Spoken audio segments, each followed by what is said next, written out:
All right, y'all, welcome in. That was the incredible Thomas Hinds here with Buckets of Rain. We have a true troubadour here on the show this week of Thomas Hinds. Really excited to chat with him. I believe Thomas is from northern Georgia. We'll get into that with him momentarily, but I believe he's from northern Georgia. Looking forward to chatting with him. I want to let everybody know that you should definitely hit the like button, the follow button, the subscribe button, wherever you are. Make sure you're commenting. Say hello.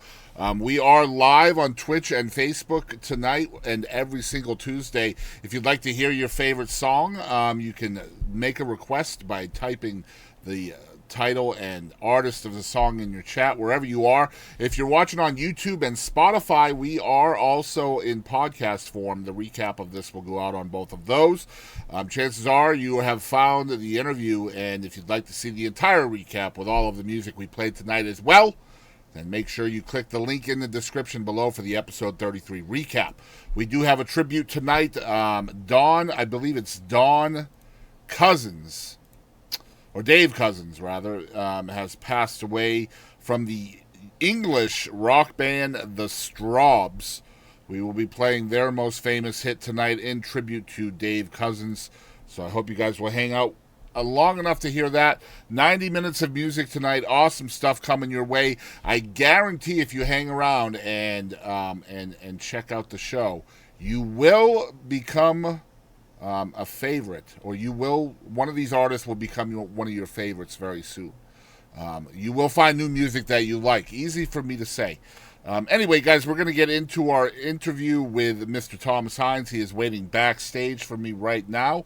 And so let's talk to Thomas and find out everything there is to find out about him, except for his credit card number. I'm sorry I can't hand that out. It took me a while to get that from him, actually. So, but y'all watch. No, not much. Just looking forward to this conversation, my friend. How are you? Same, man. I was just telling everybody out there that we have a true troubadour on the show tonight.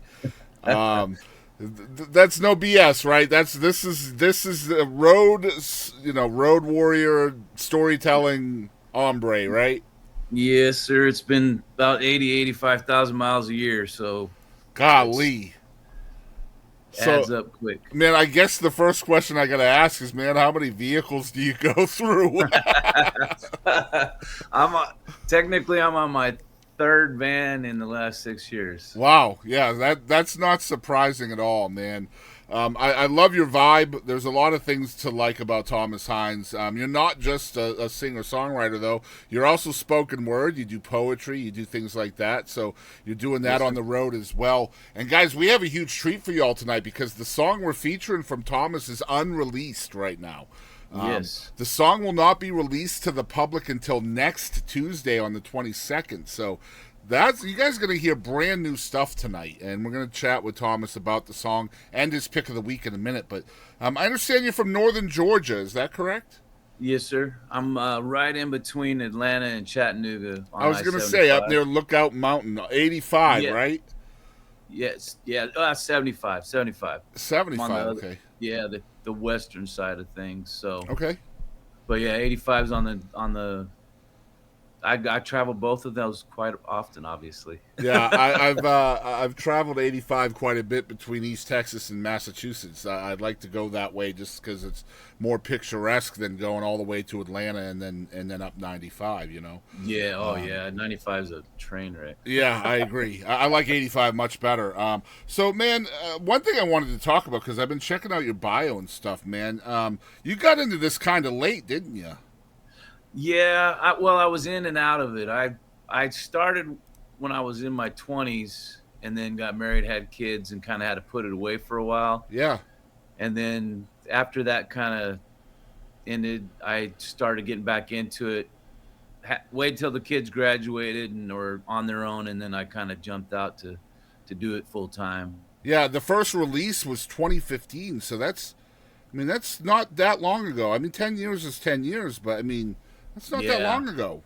No, it really isn't. But it seems like forever sometimes. I imagine. But I did have a collection of 12 songs that I put together in like '95, and recorded, but I made like 50 cassettes to give out to family and friends kind of thing. So it was a little different than Yeah. where we're at now. It's like the original Kickstarter, right? Exactly. So what's it like back in 15 then, when you put out your first release? This is becoming more serious and stuff for you, like. Yeah, when I first started getting back into it, there was an open mic that kind of I was shaking like a leaf and sweating just like I was standing in a rainstorm, trying to Yeah. keep my act together, figure out how to do this again. And then I got a gig at Applebee's for like 4.5 years. I played every Friday night at Applebee's back in New Mexico where I grew up. And then it ended in like 2016. So it Yeah. was just perfect timing. I'd been writing a lot, and a buddy of mine was trying to put his home studio together. So he's like, "Tell you what, I'll do it for song and dance." And I was like, "Let's do it. Let's just see what we can make out of this." So, like, growing up musically, like, what are you listening to? Like, where's your inspirations lying at it as a youngster? As a youngster, well, the thing was is like when I was real young, we were in a like more of a church environment, so there was no real rock and roll wasn't really part of my vocabulary till I became a rebellious teen, and then it Right. was like I my first band that when I first we're talking 82, so I need some grace in this, but and I didn't know what was going on, but I still like them. Is Duran Duran was like one of my first bands I got into. There's nothing wrong with that, man. Scandal was another one, but that was because of Patti Smythe. And then it was like I really got into Led Zeppelin was like one of my most I listened to those nonstop for a long time. Then it was high school, it was Guns N' Roses, and the Black Crowes were a huge influence on I I mean I wore out some cassettes and CDs on that first couple albums of theirs. So I mean, you're a songwriter now, troubadour, road warrior. So we're like, you're talking about musical influences. When did you start picking up like songwriting influences too? Because I know that's important. Yeah, I think it really kind of came together in the early '90s. Lyle Lovett was a huge one. It doesn't surprise Um, me at all, man. yeah, and Mary Chapin Carpenter, Sean Colvin, Man, all those cats were like that was really got into the John Gorka, like all those cats. I really loved, and ironically it was all at New England guys. A lot of those cats, and Texas as well. But yeah. like it was I love the wordplay. Counting Crows were like a huge at that point. That first August and everything after album, it changed my perspective on what it was possible because it didn't need to be like nursery rhyme stuff. It could be like poetic, Yeah. which spoke to me in a whole nother level. And obviously, you are very poetic, obviously, and a very descriptive language within your art and things like that, right? So, which Yeah, obviously, it's not very marketable, unfortunately, right? yeah. Like, Nobody wants to go into poetry to make money. no, absolutely not. And like, but going from poetry to lyrics, was there a challenge on that for you? Honestly, it wasn't. I once I picked up a guitar and figured out some chords, the words just kind of like fell in. It felt like just natural to me. But I'd been writing, I mean, angsty poetry for a Yeah. few years Well, they before say that. that every word has its own melodic structure, right? Like it's supposed to fit a certain way. Like Yeah, that's yeah, never quite doesn't make sense to me. I've never been able to write songs, but like I mean, writers say that every word has its place, and then the melody just kind of falls into place from that. Um, uh, Talk about the storytelling process of your songwriting now, because that could be perspective based, it can be conversational, it can be, either first person, third person. Like, how does it work for you? Does it differ between stories that you're telling? yeah. Sometimes I have a direct story that I'm trying to relay. Like she thinks she loves me more is just a word, story of uh, arguing on the phone on who loves who more, kind of thing, and just trying to be in that mind frame of that. The Soda Vine was one I wrote for my grandfather before he passed away, and it was just kind of a synopsis of his life growing up in West Texas and having 5 kids and working in the oil field till he was 70. It's just kind of a lot of different things. Most of the time, I'll start with just guitar, and it's more of like working on practicing different feels, Mm-hmm. and the words just kind of fall in. Do you have your I'll get a story melody. already kind of predetermined? Like, because a lot of artists they'll have a title or a hook or a line, and then they'll just fill the story in around that. Is that what it's like for you? Not not very often. I do have that happen sometimes, but most of the time it is like I'm not really sure what I'm writing until I get that first verse, and then I kind of have an idea. Or if I get the chorus, I'm like, okay, we can build this story around this idea. Like you're saying, they usually have like, I know like Nashville's real, like they come in with like, this is our hook, and then we Yeah. just build it from there, kind of deal. Well, it sounds like with you, it's more foundational. Like you're building that foundation first, and then building the house after, right? Yeah, yeah, absolutely, Yeah, I love absolutely. that, man. It's so cool. Like it works differently for every writer, right? And there's Right. no wrong way and there's no right way. It's just whatever works for you. Are you Exactly. able to write outside your own personal experience too? Like somebody brings an idea to you, and then you can just kind of flesh it out from there. Yeah, one of the ones that I think stands out was on the last album was Bonfire Brigade. A friend of mine had lost her mother, and it just really hit me hard. I was like thinking about if my mom wasn't around, and that whole thing just poured out, and it was already a powerful song beforehand, and then when I got the steel guitar put on there, all of a sudden it was just like everybody in the studio was like tearing up, man. It was just like so next level kind of gut wrencher. Yeah, that's almost like vicarious songwriting, right? Like you really have to almost put yourself into that hurt in order Yeah, to get what you need to get out of it, man. I get it, and that's real dangerous, right? From a yeah. vulnerable standpoint. Well, it has to resonate with me, or I can't. Sure. I Yeah. I can't fake it. Yeah. So So I mean, there's one thing from one thing to choose to be a musician. It's one thing to choose to be a songwriter, but then it's quite enough another to choose to take that on the road, 85,000 miles a year or whatever. So what right. what what got behind that decision to really kind of do the troubadour life? Well, I think it was just like I felt like that fire never went out. It was I thought I had lost it for a while, but then once I started playing again, I knew, and I didn't want to. I wanted to be there for the kids until they were done. Well, sorry about that, It's but okay. there was like just a moment of let's just, and it was the way that it all came together was it was I had a good job making good money, and somebody came in my path that was like, I'm gonna be putting together an acoustic tour. You want to be part of it? Hmm. And I was like, yeah. So maybe at the end of the year, my daughter's graduating, and I could like do this.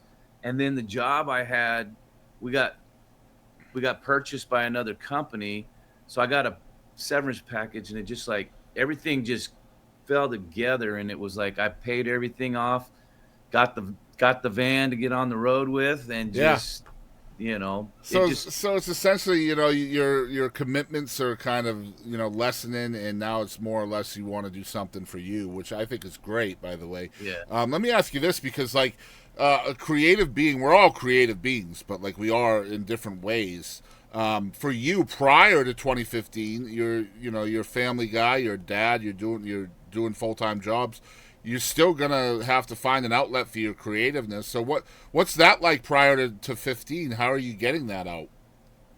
Well, it was, I was working depending on the day, but it was a lot of 12, 14-hour days. And when I get home, I just lay around with the guitar and just write. And the other thing was nice, I was on the other end of the oil field, wasn't on the rigs. I could bring my guitar with me. Yeah, And while I'm waiting on things to come around, I could sit there and write. And I always had a notepad with me to write ideas down and just kind of compiled as much of that as I could, and then get home and try to like let's piece this together and see how this all kind of turns out. Yeah, and it's true though, man. If you're too busy for your art or your creativeness, man, you just turn yourself into a miserable being, don't you? Yeah, Um, and I feel like that's what kind of was a big catalyst for the end of the marriage and stuff. Was like I had buried that for 12 years, and it was time to like explode. yeah, Yeah, is that part of the reason though? Like going out on the road, like being all in, like not half-assing it, like yeah, because you put it on the back burner for so long. I think so. I think that there's a big appreciation for like not everybody gets a second chance at it.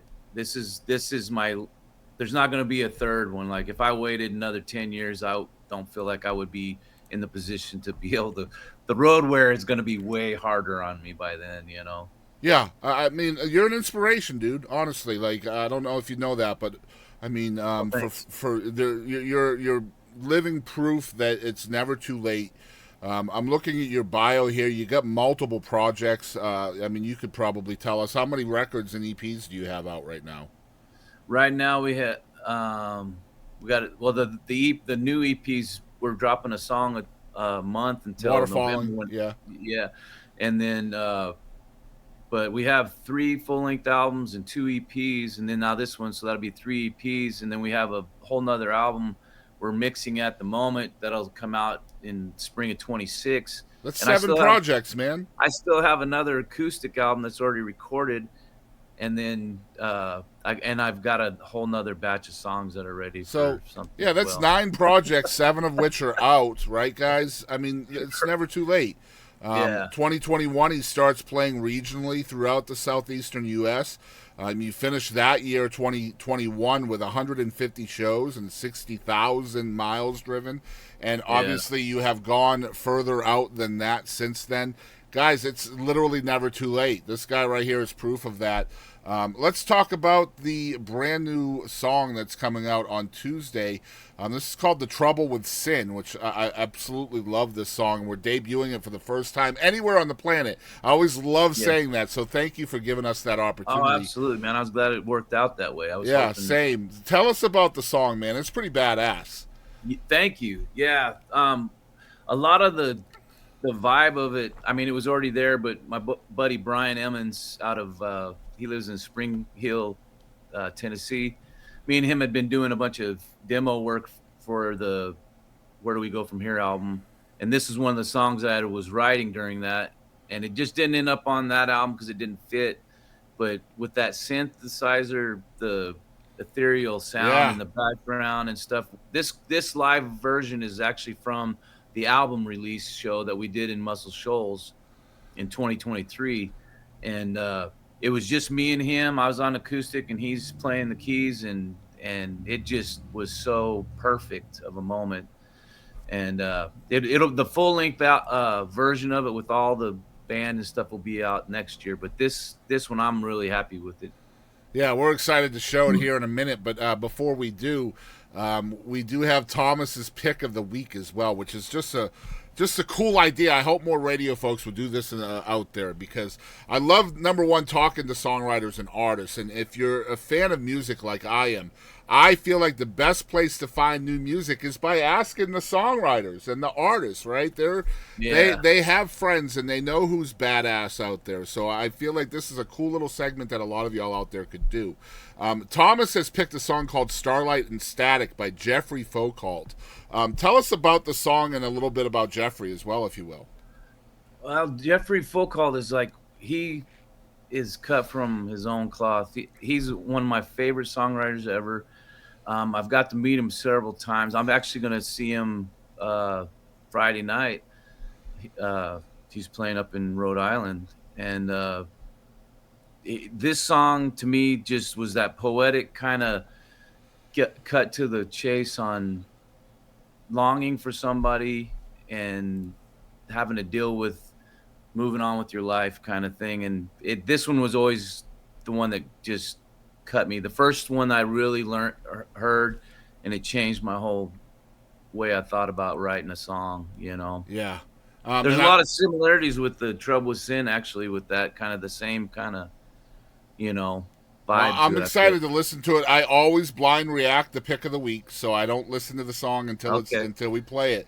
Yeah, yeah. Which I guess I could get in trouble for doing that at some point. But There's no cussing. I yeah, don't know. yeah. I'm always trusting everybody, but we'll see what happens. I did want to chat very briefly before we get into the music about the non-music kind of creativeness that you do as well. The spoken word, the poetry. Are you bringing that on the road too? How are you marketing that separately from the music, or are you?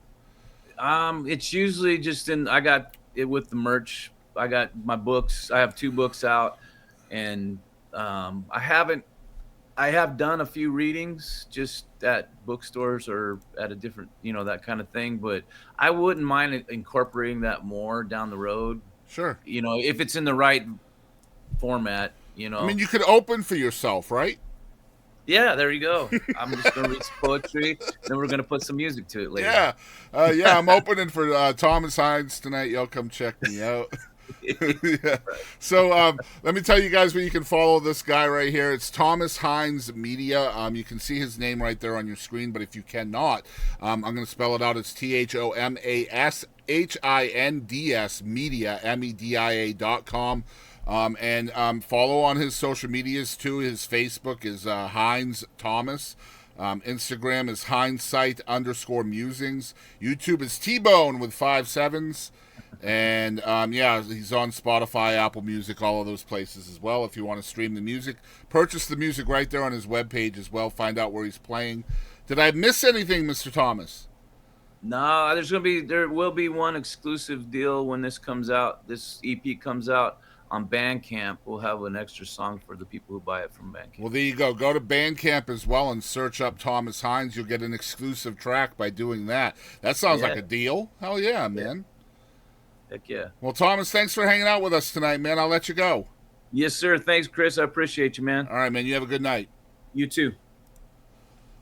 All right, guys, that was the troubadour, the poetic troubadour, Mr. Thomas Hinds, here on Tunesday Tuesday for the very first time. Again, guys, if you're watching in the future on Spotify or YouTube, please go down into the description below if you'd like to hear all the music that's coming up right after this intro to the music. Just click the episode 33 recap link in the description, and you'll hear about 90 minutes of music, beginning with the brand new unreleased single from Thomas Hinds called The Trouble with Sin.